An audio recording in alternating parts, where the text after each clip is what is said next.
கன்னி ராசிக்கு குரு பெயர்ச்சியாகி பாக்கியஸ்தானத்தில் அமர்ந்து 1, 3, 5ஆம் இடங்களை பார்க்கக்கூடிய இந்த வேளையில் காஞ்சிபுரம் அருகில் இருக்கக்கூடிய அகரம் கோவிந்தவாடியில் இருக்கக்கூடிய சிவபெருமானை சென்று வழிபாடு செய்ய வேண்டும். இங்கே உள்ள சிவன் ரொம்ப சிறப்பாக இங்கு சிவனே தட்சிணாமூர்த்தியாக இருந்து அருள் பாலிக்கிறார். இங்கே தட்சிணாமூர்த்தியே ரொம்ப பிரதானமாக இருக்கிறதுனால ஐப்பசி மாதத்தில் அன்னாபிஷேகம் இங்கு இருக்கக்கூடிய தட்சிணாமூர்த்திக்கு நடைபெறும்.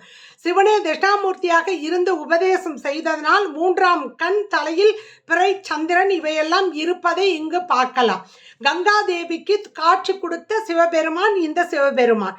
தட்சிணாமூர்த்திக்கு இங்கு கூர்மம், 8 யானைகள், பஞ்ச நாகம், சிம்மம், அஷ்டதிக் பாலகர்கள், பஞ்ச ஆசனங்கள் அமர்ந்து இருக்கும். தட்சிணாமூர்த்திக்கு பின்புறம் எப்பொழுதும் மரம் இருக்கும். இங்க கைலாசமே இருக்கக்கூடிய ஒரு சிறப்பாக காட்சி தரக்கூடிய தட்சிணாமூர்த்தியே குருவாக இருந்து அருள் பாலிக்கிறார்.